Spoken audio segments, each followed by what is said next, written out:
شبلی فراز صاحب نے آج کہا کہ 19 جنوری کو الیکشن کمیشن کے باہر جو احتجاج ہوگا وہ پی ڈی ایم کی تحریک کی ایک بھونڈی کوشش ہوگی جو کہ ناکام ہوگی، کوئی فائدہ حاصل نہیں ہوگا۔ اس کو سختی سے نمٹنا چاہیے۔ دیکھیے جہاں تک تو ہے عمران خان کی غلطیوں کا تعلق، کرونا پہ بات ہوگی تو ہم اس پہ گفتگو کریں گے۔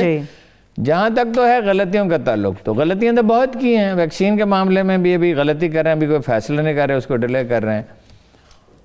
اور جو یو ٹرن لیتے رہے اور جس طرح کے وزرائے اعلیٰ منتخب کیے اور جس طرح کی کابینہ بنے، وہ دوسری بحث ہے۔ چینی کا بحران، آٹے کا بحران، وہ الگ بحث ہیں۔ لیکن پاکستانی عوام روز روز کی ہنگامہ آرائی نہیں چاہتی، روز روز کی حکومتوں کی تبدیلی نہیں چاہتے، اور اگر تبدیلی ہونی ہے آئینی طریقے سے ہونی چاہیے۔ اس میں جمہوری احتجاج بھی شامل ہے، اس میں استعفے بھی دیں، ٹھیک ہے؟ یہ تو ان کا استعفیٰ کوئی دیتا ہے، آپ کو کیا اعتراض ہے کوئی استعفیٰ دیتا ہے؟ صحیح۔ یا جلسہ جلوس کرتا ہے؟ ٹھیک۔ لیکن منصوبہ یہ ہے کہ 2-3 لاکھ آدمی کر نہیں سکتے ویسے 2-3 لاکھ، لیکن 1 لاکھ بھی اگر ہو گئے تو دیکھیے دباؤ تو آئے گا، شورش تو بڑھے گا، لیکن حکومت اگر حساب مضبوط ہے۔ عمران خان صاحب نے بھی کوشش کی تھی نا، پھر کیا ہوا تھا؟ صحیح۔ لیکن ان ساری باتوں کے بعد ہارون صاحب اپنے ایک تجربے کے ساتھ بتائیں، اگر یہ معاملہ شروع ہوتا ہے تو پیک کن دنوں میں یہ پکڑے گا؟ آفٹر سینٹ الیکشنز پکڑے گا؟ نہیں، یہ تو فیبرری کے آخر میں ہوگا نا، ادھر سینٹ کے الیکشن ہو رہے ہوں گے، ادھر یہ ہو رہا ہوگا۔ اب آ گیا ہے وہ مرحلہ، آر یا پار؟ آر یا پار؟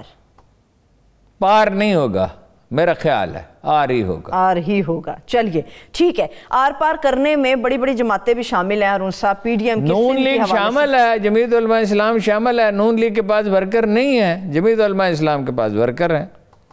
پیپلز پارٹی نہیں اپنا حصہ ڈالے گی؟ پیپلز پارٹی اس حد تک نہیں جائے گی۔ اچھا، کیوں؟ میرا خیال ہے اسے پیپلز پارٹی اس سے پہلے معاملہ طے کر لے۔ پیپلز پارٹی والے سیانے ہیں، زرداری صاحب کو کیا آپ سمجھتے ہیں؟ وہ اپنے لیے راستہ نکال لیں گے۔ ویسے پیپلز پارٹی کے بارے میں بھی ایک خبر ہے، تو دے دینا، کب دبا کے کیوں بیٹھے ہوئے؟ دیں خبر دیں۔ بھائی ایک وقت میں ایک خبر ہی دی جا سکتی ہے۔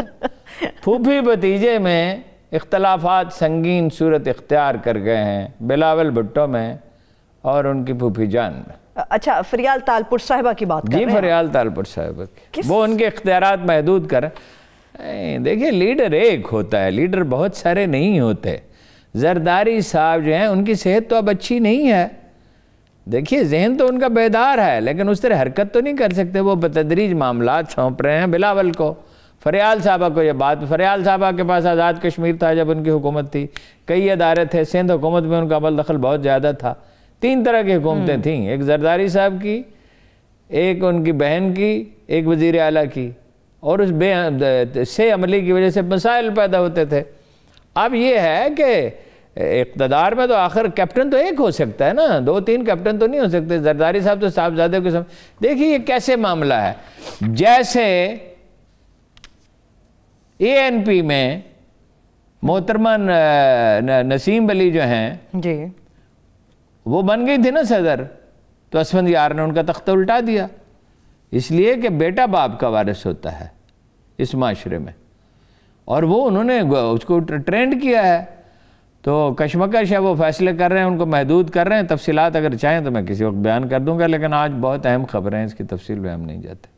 تھوڑی سی تفصیل تو ہارون صاحب نہیں، بس اتنی تفصیل ہے نا کہ وہ اپنا وہ فیصلے کر رہے ہیں، اسرٹ کر رہے ہیں، بس یہی ہے فی الحال۔ ٹھیک ہے۔ اچھا مجھے یہ بتائیے ہارون صاحب، ایجیٹیشن کے کتنے چانسز مزید ہمارے دیکھنے کو ملیں گے یا ہونے والے ہیں؟ کیونکہ کل اسٹیئرنگ کمیٹی کا اجلاس بھی اسلام آباد کے اندر ہونے والا ہے۔ ایجیٹیشن تو ہوگا اگر پریمپٹ کر لیتے ہیں، تیاری کر لیتے ہیں اور سختی کرتے ہیں مقائن کی حدود میں، قانون کی حدود میں رہتے ہوئے، ٹھیک ہے نا، تو وہ محدود ہو جائے گا۔ باقی ان کی کوئی اخلاقی ساخت نہیں، مولانا فضل الرحمان کی اور نواز شریف کی اور محترمہ مریم نواز کی، لندن تو کیا پاکستان میں بھی کہہ کوئی جائیداد نہیں، اور شہباز شریف کی کیا، شہباز شریف تو اس میں شامل ہی نہیں ہے اس منصوبے میں۔ جیسے چیف آف آرمی سٹاف کو برطرف کیا تھا تو شہباز شریف اس میں شامل نہیں تھے۔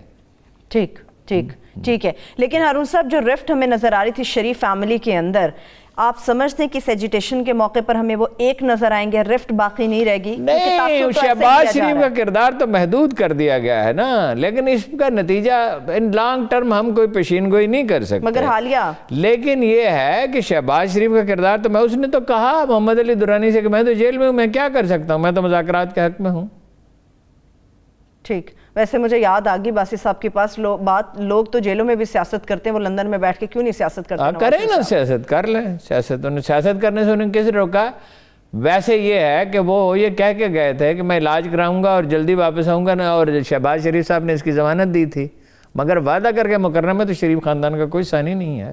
ٹھیک ہے، چودھری برادران کے متعلق ہارون صاحب بات کرتے ہیں۔ عثمان بزدار صاحب کو بڑا اہم ٹاسک دیا ہے عمران خان صاحب نے، انہوں نے کہا سینٹ الیکشن کے اوپر جو اتحادی جماعتوں سے مشاورت کرنی ہے، خاص طور پہ پرویز الہی صاحب سے، چودھری برادران سے، وہ بزدار صاحب کریں گے۔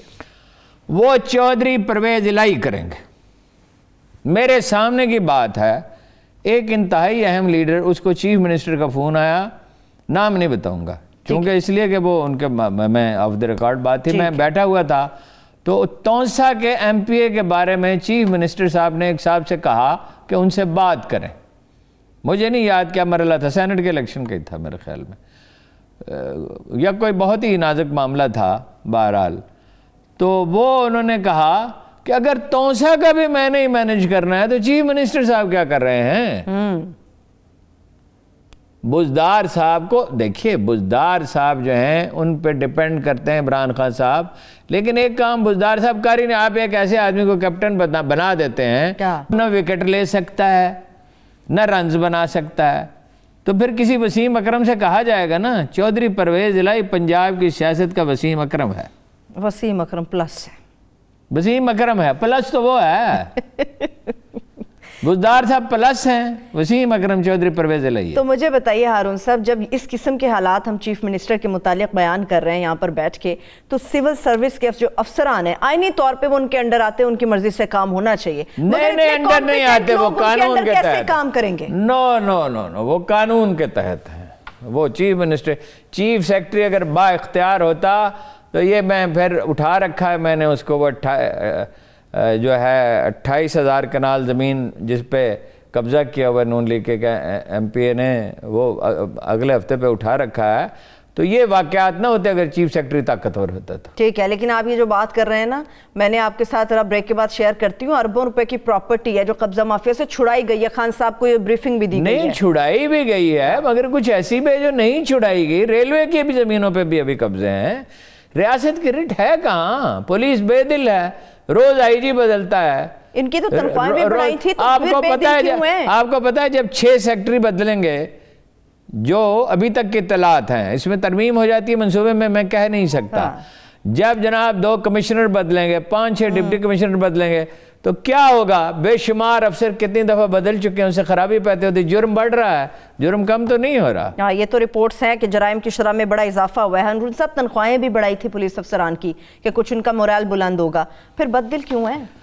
نہیں، تنخواہیں صرف بڑھانے سے نہیں ہوتا، تربیت سے، قانون کے دائرے میں کام کرنے کی آزادی سے، سیاسی مداخلت روکنے سے۔